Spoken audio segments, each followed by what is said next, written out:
This is Show Up as a Leader, a show from People Forward Network, helping you maximize your positive impact on the world by becoming your best, fully authentic self. Hey everyone, it's Rosie. So this was such a high energy conversation with lots of really good nuggets. I think that there's some little one-liners you're going to want to take away and just some very tactical things, whether you are in a formal leadership role or you don't have a formal leadership role, but how you can step up as a leader within your organization. I had this great conversation with Carajane Searcy Moore. She is the president and partner of Big Hunt Sales, and they do all kinds of great sales training, consultation, the list goes on, and very successful. And she shares a story of how she reluctantly had to step up and step in as a leader in her own company. And you'll hear more about that. And that's a theme that runs through this episode is what does it actually mean to step up and step in? And when you hear someone saying, well, they're not stepping up or they are stepping up, how do we actually get aligned and really clear of what that looks like? And we talk a lot about how change efforts fail because of lack of clarity, lack of alignment on being clear of expectations and done. So again, lots of stuff there. We also talk about how on an organizational level that your speed to growth and effectiveness is directly proportionate to your speed to change and why we need to really rethink how we approach change for ourselves in an organization. You're going to listen for, she talks about a black pen, red pen strategy. She talks about the importance of complaining up, but not complaining down and where that goes. And I will tell you the closing question on what she challenges leaders everywhere to practice is just like a mic drop moment, like, yes. So just lots of good richness in this conversation. Take a listen.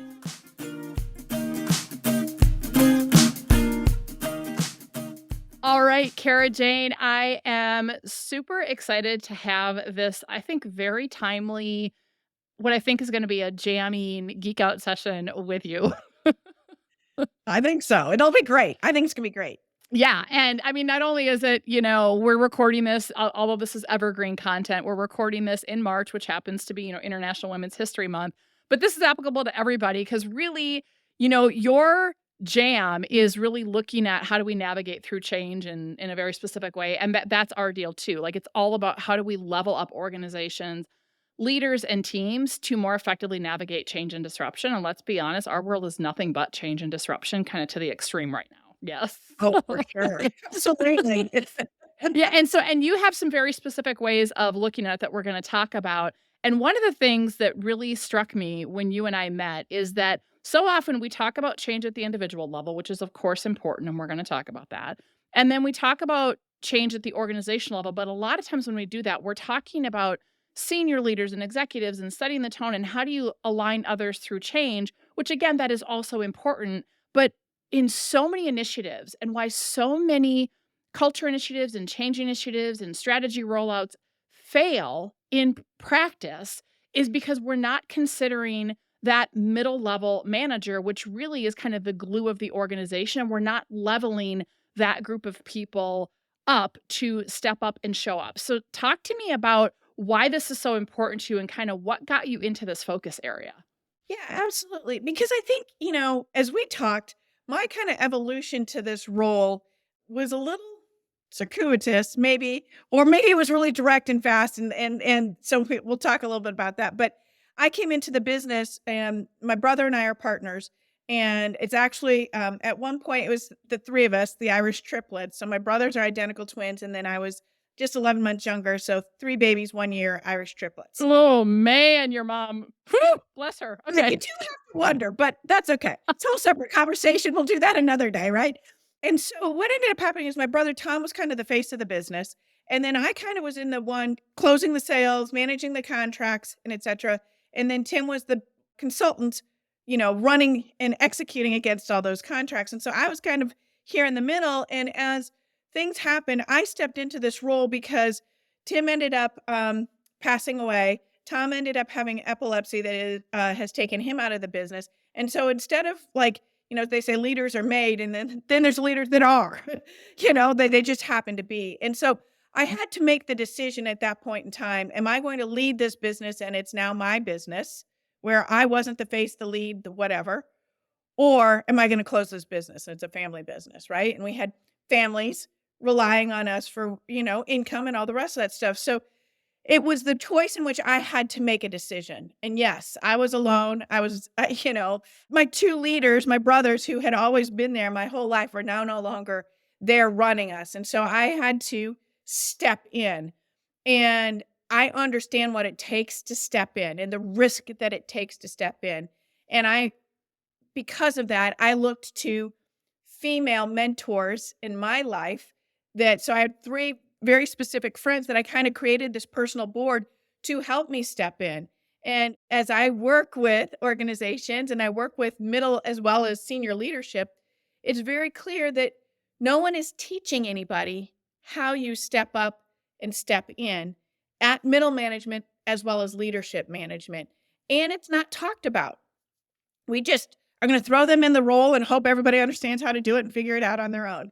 And I don't think that is good for senior leadership, let alone middle management. And so that's why I'm passionate, is because I had to make that choice. It was hard. It was difficult. It can be done, but there's a way to do it maybe and prep people to do it better, faster, easier than that. I love that. It's like the metaphor that comes to mind is like you were thrown in the deep end of the swimming pool without swimming lessons yet and without a life jacket. And, it's the old sink or swim that unfortunately I see is so much of a mentality.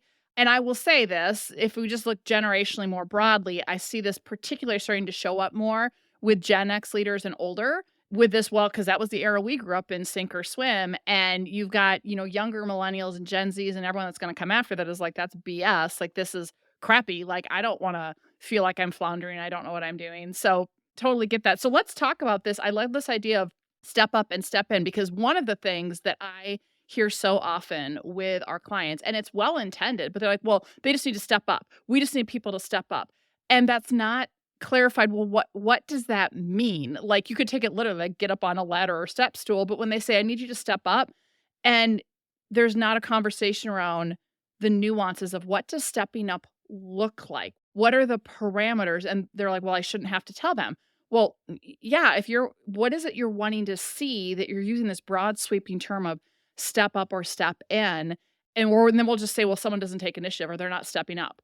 Okay, well, let's say more. So talk to me about, in your mind, what does stepping up and stepping in look like? Absolutely. And I think your assessment is right. People say, well, they didn't take initiative or they just have to figure that out. No. If you want them to win, and especially middle management is really designed to take some of the senior leaders' work off their table, right? And I'll talk about a story I worked with a client on, but you want them to step up and to take over that leadership role. You have to be very clear. What does success look like? How are we measuring it? What am I expecting you to do? How will you know and I know you got it done, right? They can't read your mind. All they can do is fail. Then that's what you're doing. You're setting them up to fail.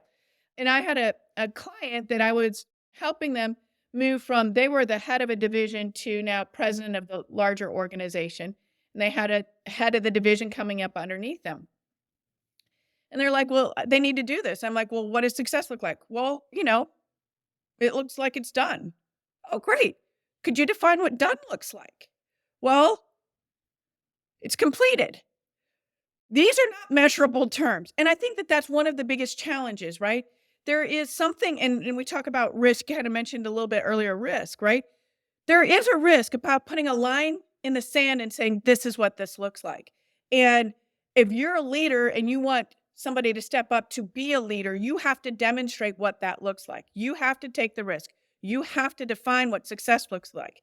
You have to define what your expectations are, timeframes, measurables. How will we know it's done? And then you have to circle back and coach them through it. If they've never done it before, they're not going to know how to do it. And if you don't give it to them, you're going to be frustrated. It's going to take you twice as long to get them to step in to that role, because all you've done is allow them to fail their way through to success. If they fail enough times, they might learn what you want. And that's really kind of management style this day. I just want you to know. You didn't know how to do anything until you learned how to do it. These skills are not inherent skills. They are learned skills. And so we need to teach. And so that part of what does that mean is it means as the leader, defining what you expect of them, right? It means measurables, timeframes, and management.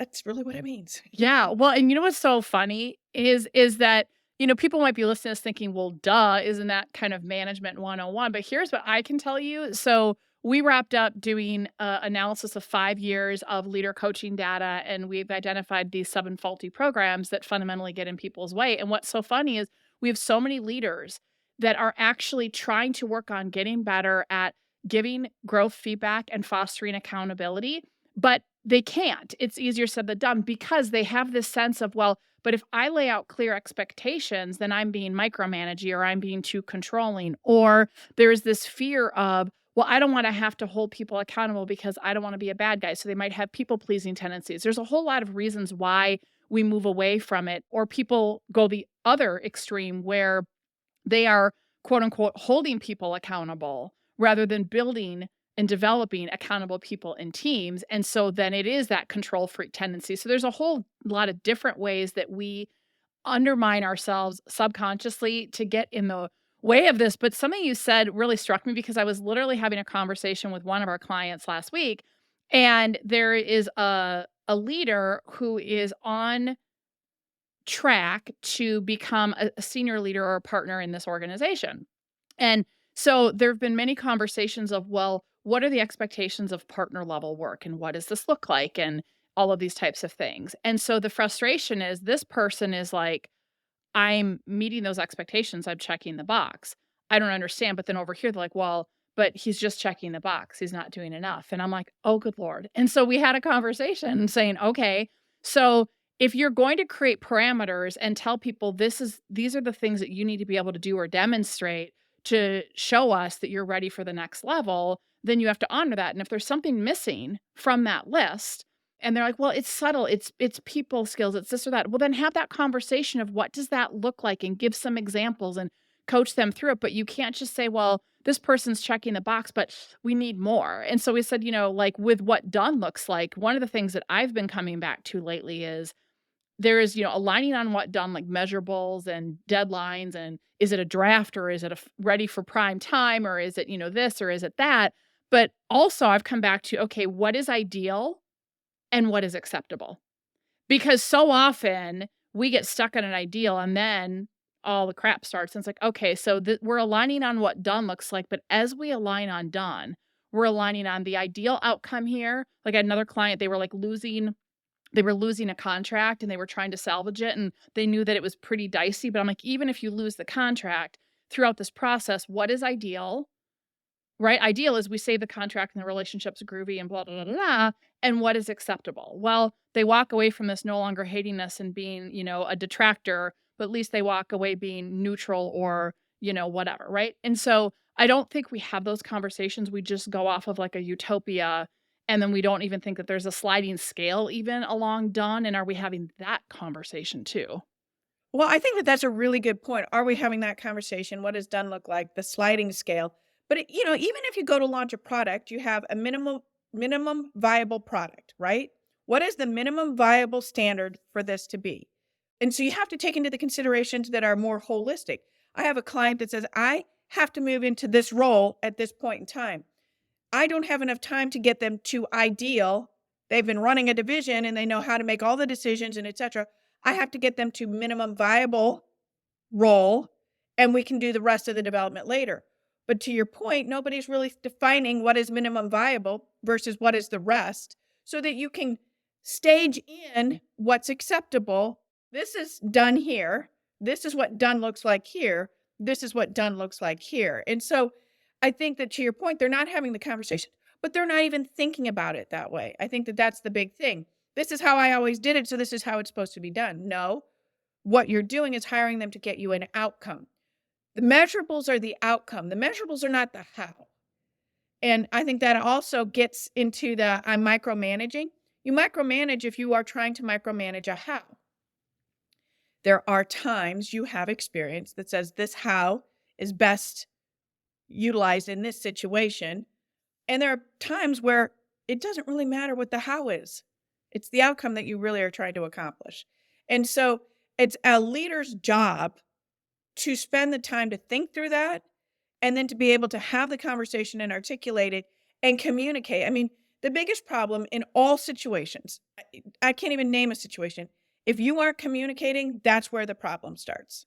If you aren't having the clear conversations, the clear discussions, the clear measurables, and the clear expectations, that's where the problem is. It's not that people don't care, they don't want to, or they don't want to do what's best.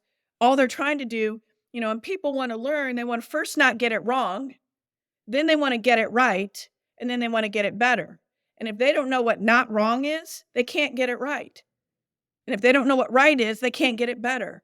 And so as a leader, and to your point, this generation doesn't want to have to lay it all out. They want people to just figure it out. Yeah, And like you should just know or figure out, I don't have the time for that. I'm like, well, if you don't have the time, you shouldn't be leading people. But that's a whole other conversation. But separate conversation, but you got to spell it out for them to be successful in the role you're asking them to play. yeah, and I would also say for people who are listening that don't have a formal leadership role, because we believe everybody can show up as a leader, but it's also something to think about of how do you lead up? Because I also see so many people that get frustrated because they do have a leader that on one hand, they're really grateful that their leader supports autonomy and is pretty hands off and isn't, up in their face every, 30 seconds. But on the flip side, they also get frustrated because when there is something new that they haven't done before, or there's something that's complex, or there's a sense of urgency where maybe their competency isn't exactly where it needs to be yet, right? They're still growing and developing.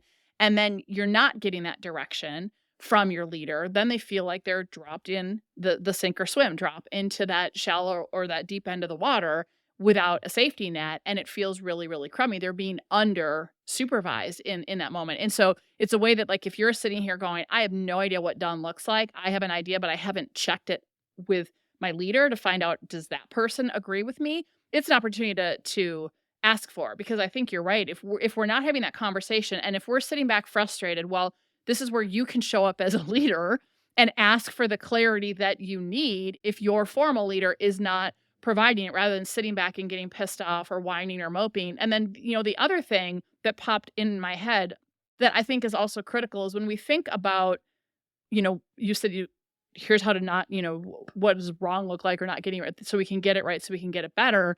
What so often is we have such an action bias that we jump to get into action to solve, but we're not actually clear of what we're solving for. It's like, just fix this. And then we're like, but what are we actually fixing? Like 10 different people might have well, they think it's this, but it might be this. Well, we did that before. It's not working. And someone's just like, I just need this shit fixed. And it's like, well, okay. And sometimes it's not a quick conversation. It can be a long, cringy conversation to try to unpack what are we actually solving for. And I see this all the time on teams where they're running off and they're making plans and strategies, and you take a step back and go, okay, we have all this work or all this action, but what are we actually trying to solve for? And nobody knows. Right. One of the things you said that I think is really important that I want to maybe double click on is the idea that you can step up and be the leader if you're not getting the leadership from your leader. And you're like, well, how do you do that? Here's the thing. The best way to do it is we're talking about a black pen, red pen strategy. You draft what you think success is supposed to look like based on what has been given to you. And then you take it to them and allow them to red pen it back to you. By you carrying the first half of the water, you've demonstrated that you understand that you have an expectation placed on you. You're demonstrating what you think the expectation outcomes are supposed to be and the time frame and how it's going to be measured. You might be wrong, but you know what? You've carried half the water, and now this person can step it. That demonstrates that you are stepping up. I am understanding you have given me something. I want to take ownership of it. So here's what I'm going to do. This is what I think it is. This is what the expectations are. This is the time frame I'm looking at doing it. Is this what you're looking for? That way, we're not having to co-collaborate from the very beginning. I'll be honest, I'm one of those leaders. I'm moving fast. I got a lot of things going. And so my team is, if you don't understand the deadline, your problem, you got to come back to me. If I didn't give it to you, you're expected to understand what it is. So you have to ask for it. If you don't know what the priorities are, you have to ask for them. Now, I try really hard to give them, but I'll tell you, I am not 100% right. I don't get it all the way. Wait, you're not perfect? What? Tell anybody. Don't tell anybody. But so often we expect, and then we're like, well, my leader didn't tell me, so then we like, no, like if your leader missed a detail, they're freaking human. Go ask. So sorry, I just had to be like, Well, that's so my point is I've set that expectation for my team. It is your job. If I give you a project, it is your job to meet the expectations of the project, which means if you don't have a deadline, it's your responsibility to get a deadline. If you don't understand what done looks like, it's your job to get done. If you don't have a budget, it's your job to get a budget. So there are times I might miss some of those details, but my expectation of the team is it's their job to go get those pieces from me, right?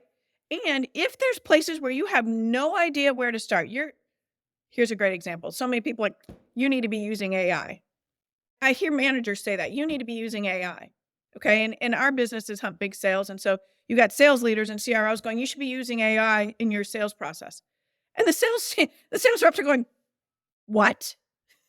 Do what? Like, where do you want me to start in this vast, like in what facet? Because you could use it in 50 million different ways. Yeah. Right, exactly. And so my point being is there's always the opportunity to go to somebody else to help you. If you don't know an area or a situation or whatever, go to the marketplace, do some research on your own. Hey, use ChatGPT and ask some questions. My point being is take some of the ownership on yourself to get some clarity to bring back to the conversation. By doing that, you are then taking on a leadership role. You are adding in and then supporting a leader who needs to get a problem done, and you're demonstrating you know how to think, how to solve a problem. And that's where you're stepping into, right? Or stepping up to a position. Even if you don't have people beneath you, you can take leadership roles.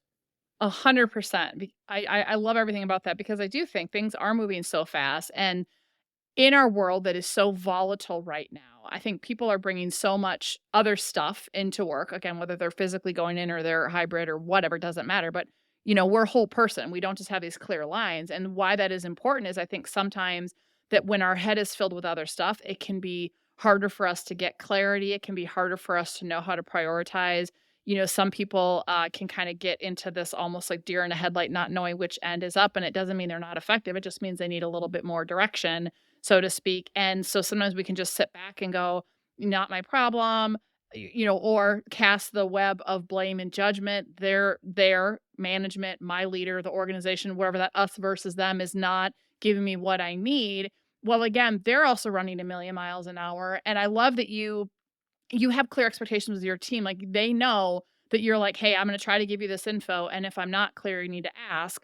And I think, if we don't have that alignment on how we work, how we operate, here's what I need from you. If we're not having those level of conversations on our team, then again, they sit back in judgment or they sit back frustrated, or they might be, God, Carajane's so unsupportive. She's going to make me like, she didn't tell me what done looked like or a deadline. And now I have to go figure it out. Well, no, she's human and she forgot. And so, so I just think it's being really clear about how we work together. And so let's talk with that. I want to go back to kind of, leadership again, everyone can show up as a leader, but you talk about, taking risks. And one of the things that I'm hearing throughout this conversation that I love is, this isn't a solo journey. And we always say that. And I was just on somebody else's podcast last week and we were having this conversation of why are so many leaders reluctant to ask for help or accept help.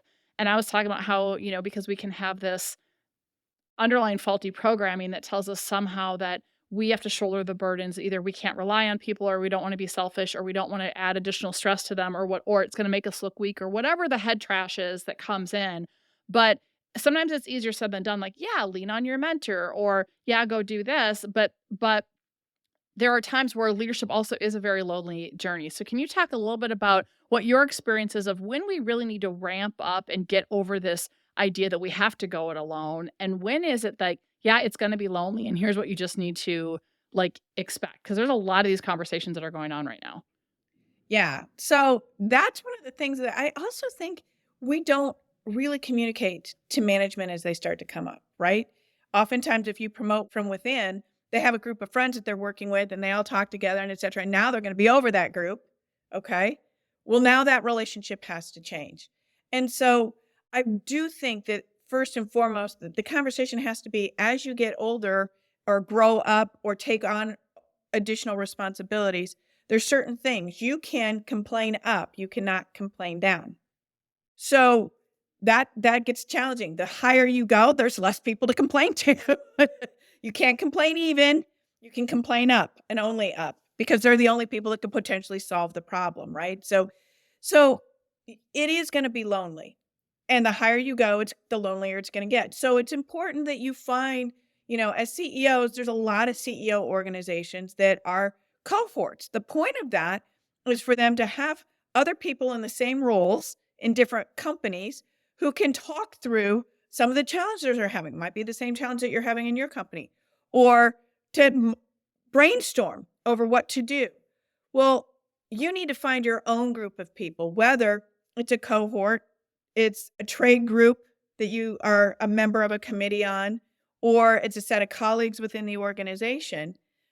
But the focus of the conversation should not be to complain, but the focus of the conversation is to be productive and to understand what do I need to do? How do I need to do this? Is this a problem you've had? How do you go about solving it? And so part of what you have to do, because it does get lonely, are find the people inside your organization or outside of your organization that you can brainstorm with and that you can talk to as you're working through the elements of your role.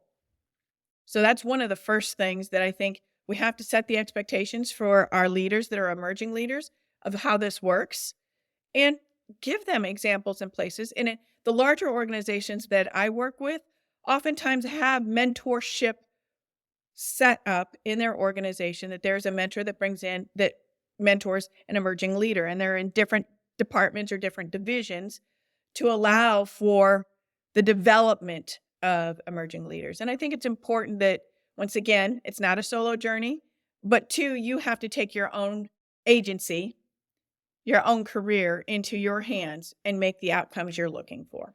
I love it. And I love that you talked about, complain up. And obviously we don't want to just vent up, but like, hey, I'm frustrated, or I need help, or I'm concerned about this, etc. Versus I'm going to not just complaining down, but not complaining sideways too, because I think what happens so often, and I'm going to say people who are at the middle manager level, not that it can't happen at others, but I see this a lot where they're frustrated. And to your point, they might be now leading people who were formerly their peers, and they're wanting to be buddy, and their team is complaining. And so then they get on the bandwagon, and now it's like, fill in the blank, pick a scapegoat. It's HR. It is, the senior leadership team. It is this group over there, because they want to be in their good graces or be their buddy. But really, when we commit character assassination on our colleagues, then that speaks volumes about, like, what do they say about us when we're not in the room? So if you're going to sit here and vent about HR, you're going to sit here and vent about whatever, but we don't think about that. We think we're building connection in that moment, but connection around venting and complaining is not true connection. Brene Brown talks about false sense of belonging, right? And so I love that you talk about that. And the peer thing is very real, like, depending on the size of the group, but with many of our clients, even just mid-sized clients, will take a group of up to 10 leaders at the same level. So you could do it at, exec level, you could do it director level, whatever levels you have in your organization. But it's been particularly helpful for the mid-level managers and even entry level, where we do peer learning circles. And we do it like once a month, where we might give one little snippet of information that we're going to teach them today. We're talking 10 minutes of the hour. And then like two of them come with like a real problem. And then they sit back and everyone else talks about it while they have to be quiet. And then they get ideas. So it's really about problem solving, not venting about, oh my God, it's okay. Have you encountered this before? Here's things I'm wondering about. And they're listening real time while their peers are talking about their experience or posing questions. And then we have them go, hey, what from that was useful? What did you take? And then it opens up, well, I've thought about this. Hey, I'm going to go do that. And then they report back. So it's a way of almost like kind of group coaching, if you will. Some might call it group therapy, but it's a way of, so often they think their only path is I have to call my leader who's busy as heck, or maybe I don't want to let them know I'm struggling, or HR, where they may or may not have a favorable relationship with that. Like it's a lonely place to be. And so we forget that peer level network, at whatever level that looks like, is so powerful when we can take off our armor and take off our mask and just say, I'm a human being. Has anyone else encountered this? And not make it seem like you're less than, or that you have to have it all together. It's, no, we're all here to learn from each other. So let's just normalize that this is a sticking point, and let's see if anyone has some thoughts, or do we need to go externally or go somewhere else because nobody in this group has actually encountered that, but let's brainstorm together of what direction we could go to find some answers or a path forward. Yeah, no, I absolutely peer networking is critical. And, everybody has to understand the CEO's peer network, the CROs, the COOs. There's all these peer cohort networks at the executive level. It's really important that we start looking at this at the emerging leaders level as well. And they can kind of do some of that on their own. Go to another department and say, "Hey, have you managed this? Have you seen this? Have you experienced this?" But the other side to your point about, we don't want to just vent up. You want to bring problems or whatever, but you got to be able to speak that you're struggling. But the other side of it too is we also have to understand this middle management role is a really rough role, right? So I've got to take all the crap from below me, filter it, take it up to get answers. I got to take all of the instruction, direction, vision of the people above me, filter it to get outcomes out of the people below me. So the role is a rough role. And they have to understand they are expected to play company line going up, right? They bring that down to their people. And when they bring their stuff down to this group, your job is to go direct resources, get what's needed to solve some of the problems so that the work can get done. That is a rough role to be in. And the more you understand what your true role is in that communication continuum, I'm not going to say it's going to get easy, but the clearer it is on how you should be operating within your organization becomes. Yeah, 100%. It's like a sandwich, right? So they're kind of stuck in the middle. And so let's talk about, we started this conversation talking about, change and navigating change. And we've kind of talked about, if we don't have clarity, if we're not aligned on done, if we're not showing up as a leader, whether we have a formal leader role or not to ask for the clarity we need, if we don't have the peer support, all of these things feed into it. But let's talk more specifically about how all this then feeds into change, because we know that the rate of change right now is at just an exponential rate that is only just going to continue to go up. We know that as human beings, we are hardwired to avoid discomfort and change. That's the work we do, is to reconcile that gap. But besides reconciling that gap and upgrading the faulty programs that fundamentally get in our way of change, what are other things that we need to be thinking about, and why does change matter so much as we think about putting these concepts we've been talking about into practice? Change matters significantly because organizations are here for growth. They're not here to stagnate, right? Organizations are designed to grow. They're set to grow. The expectations on the marketplace is for them to grow. And for organizations to grow, their speed to growth is related to their speed to change. So your ability to change and the speed by which you're able to change allows you to continue to grow or manage your positioning in your marketplace. That's why it's critical. Before, we know that the speed to change, like you said, so much faster. It would be decades before you would see significant change in an organization. We're talking about now quarters, right? We got to work in a 90-day sprint to get this stuff done.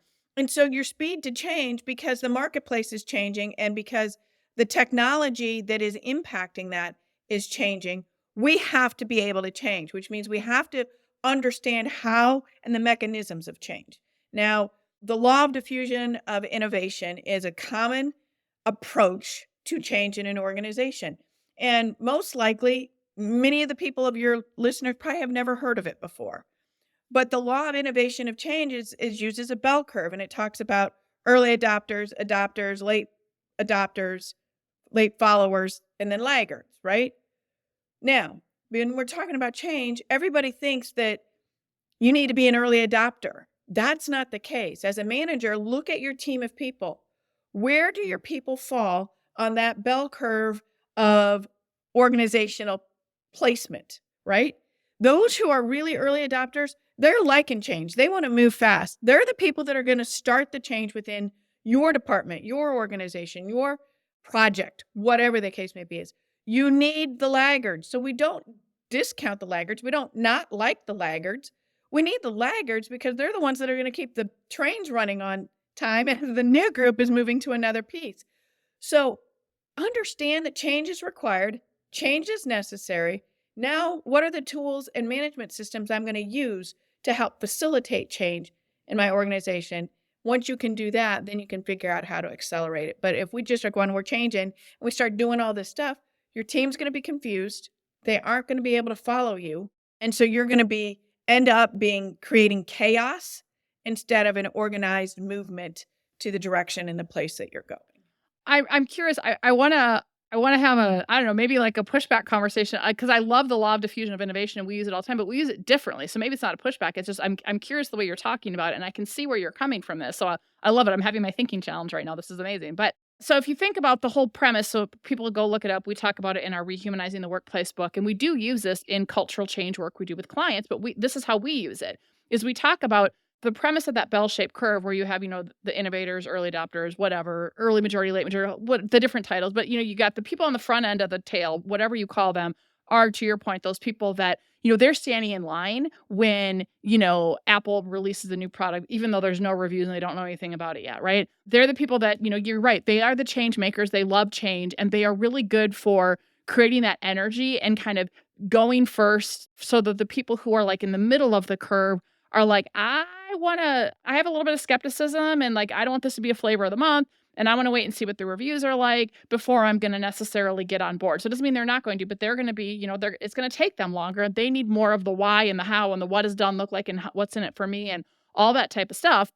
But then on the tail end where you have the laggards, so I love what you're saying, because the way we talk about it with the laggards is it's not that they're irrelevant, but a lot of times the laggards are never going to come along. And a lot of times they're the people who are also very negative and vocal and might even be like the antithesis of what you're trying to do, depending on what it is. And so what we share with like culture ambassadors that we work with is, we hear all the time, even in like health and wellness, how do we get the people who are hard to reach? How do we get the fill in the blank? And we put all the energy on that laggard end of the curve, and where what the science tells us is you actually focus on the front end of the curve and you build momentum, and kind of almost by osmosis or by default, you let the energy of those innovators and early adopters start to seep into that kind of middle part of the curve, right? And then you leave the laggards alone as long as they're not sabotaging. We say as long as they're not staying and hating, as long as they're not sabotaging, like they're either eventually going to come along or whatever. You're always going to have some. It's a question of how disruptive are they being, and don't give that a lot of energy. What I'm hearing from you is that we also need them, because if we are changing so fast that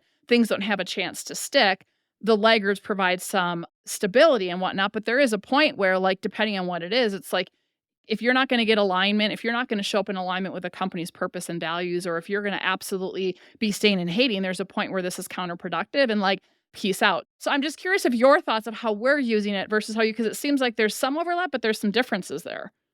Yeah, so a couple of things. First and foremost, I think we're probably saying some things in the same way, but differently. So to your point, there's the people that are early adopters, way out there. They want the new phone before anybody knows anything about it. Okay. But then the next group needs to know, what does the new phone looks like, right? So you have to define each of those steps so you can say, hey, you needed to know this. This is now done. You move, right?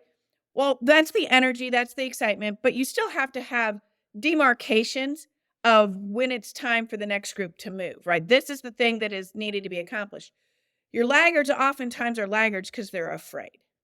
And we don't want to address their fear. And I will tell you, back to the communication, if you understand what they're afraid of and you understand why they're afraid of it, okay, then you can go, you know what? Those are really solid points. Validate who they are. Once again, as long as they're not haters, as long as they're not sabotaging, right? Validate who they are, validate that their concerns are viable and valuable, and demonstrate what is it for you to know that now this is good and we're ready to move forward. Because the other thing is they're fundamental. This is their fundamental essence of who they are, right? There are people who are way out there excited about new things, and there are people who are laggards. That doesn't make them bad people. And I would tell you, for so many years, especially when you start talking about change, everybody's excited to change, laggards get treated as if they're bad people, right? And we're not recognizing the value the laggards bring to the process. And so if you value them, if you validate them, once again, they can't be sabotaging, they can't, but you listen to them and you understand what they're talking about. Now you can say, these are the elements or the characteristics that have to be true for them to feel comfortable to move to you.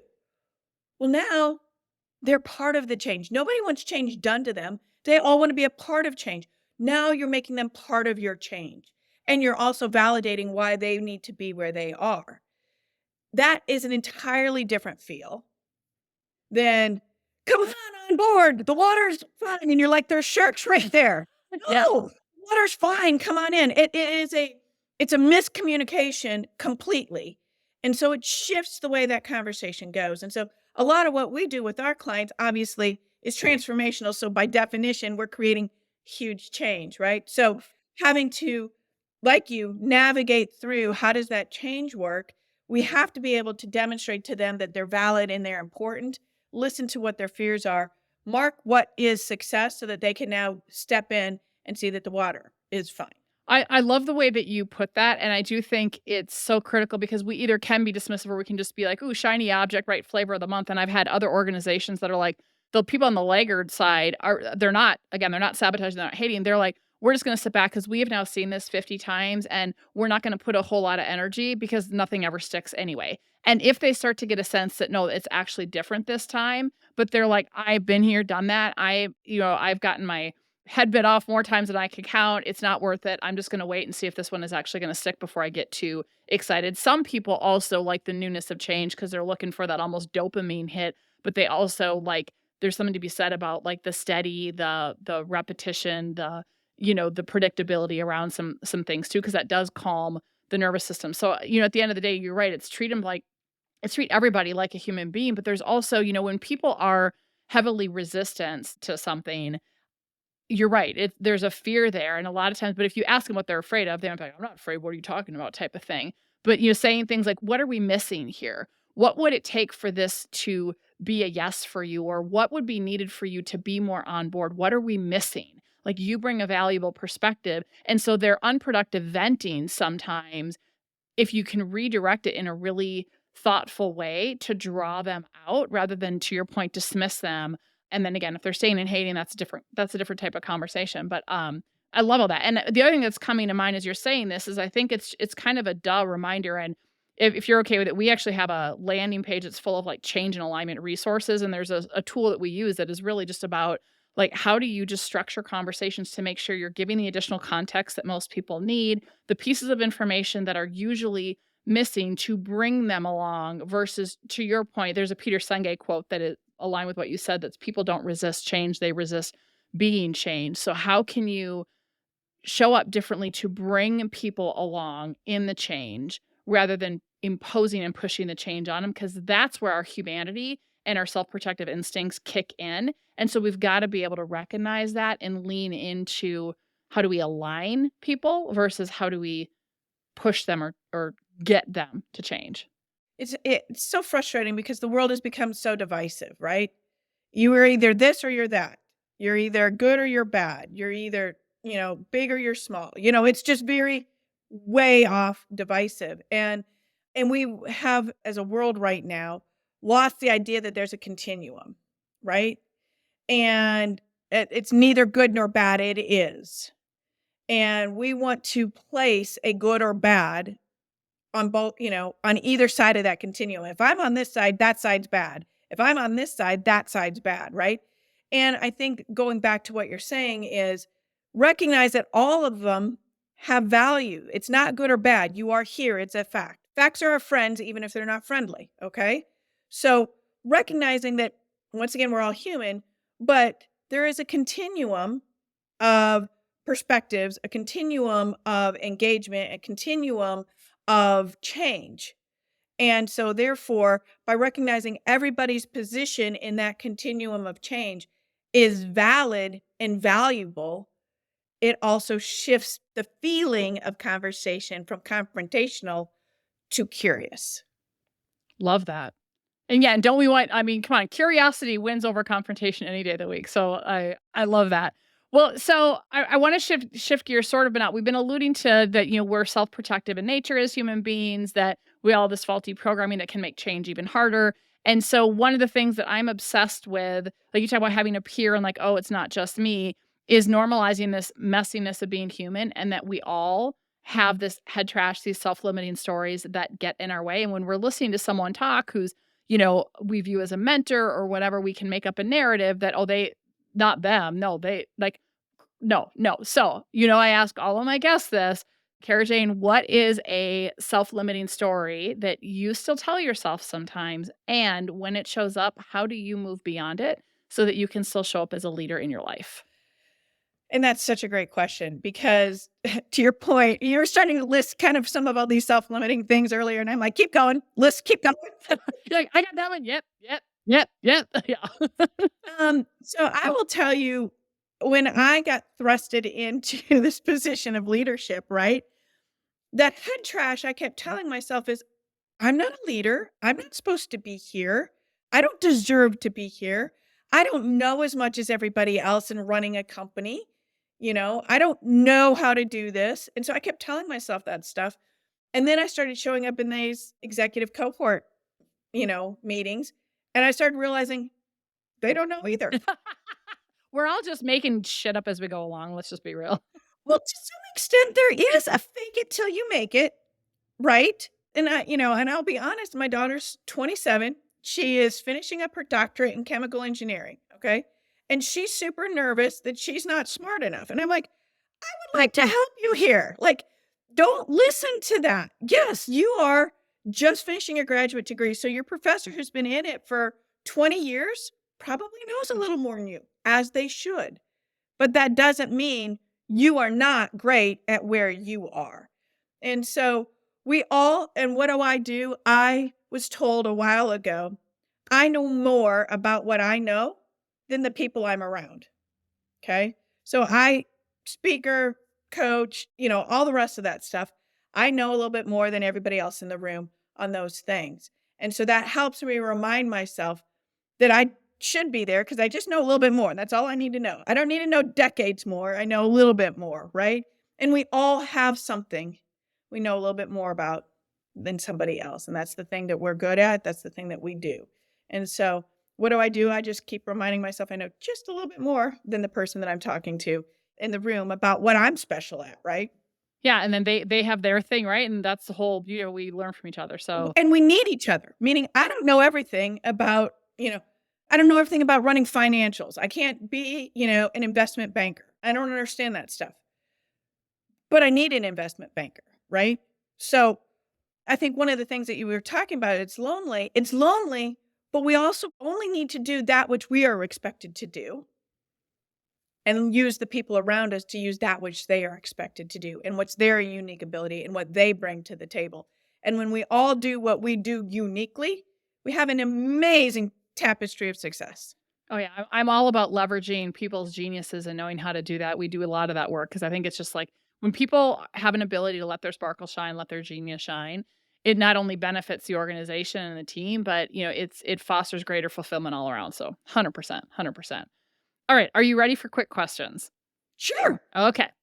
Fill in the blank. Living authentically is.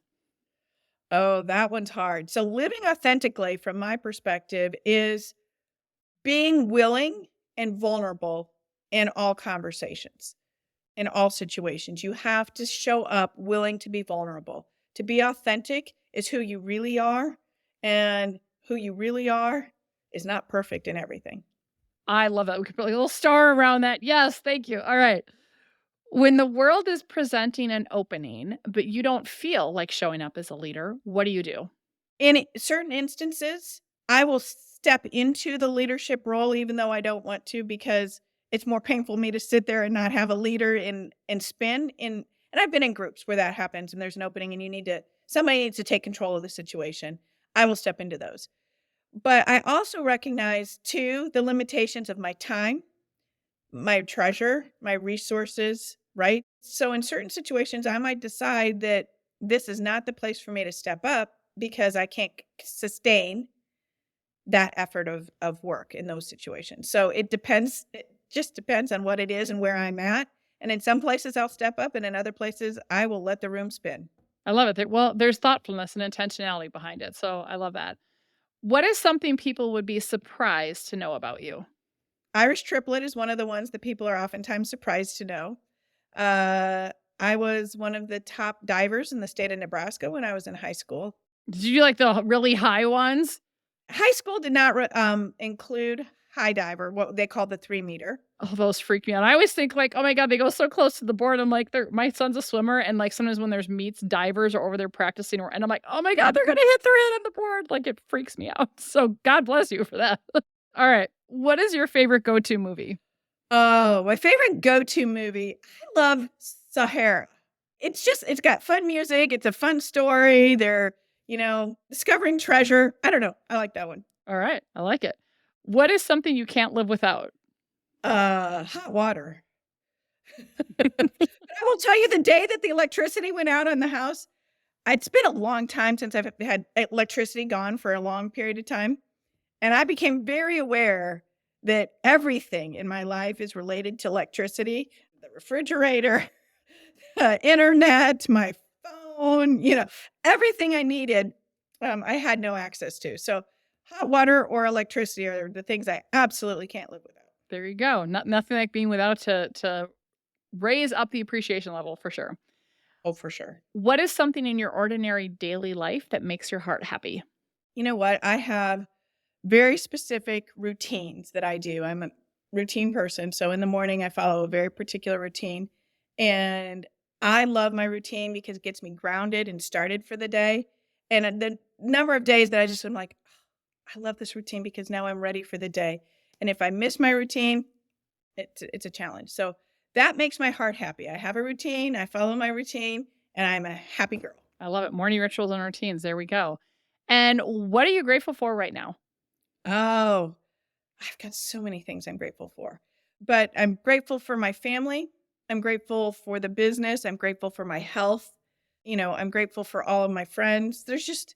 I've got a wonderful, abundant life, and I love it. So I'm grateful. That's awesome. That's awesome. Well, one final closing question, Carajane. If you could challenge leaders everywhere to practice this one behavior that would create more human workplaces and equip everyone to show up as a leader, what would that be? I challenge everyone to be very, very specific and clear in what your expectations are to those around you. Measurable, specific, clear. General statements, general requests create failure and challenge in the workplace. Mic drop. Yes, clear as kind. I love that. Love that. Well, thank you so much. This has been a delightful conversation. I appreciate the work you're doing. I appreciate how you stepped up as a leader, and just thank you. Thank you. Thank you. It was great to be here, Rosie. I had a great time. Hopefully we can do another jam session someday. It would be fun. I'm Rosie Ward, and this is Show Up as a Leader. To learn more, head over to peopleforwardnetwork.com and, of course, hit that follow button.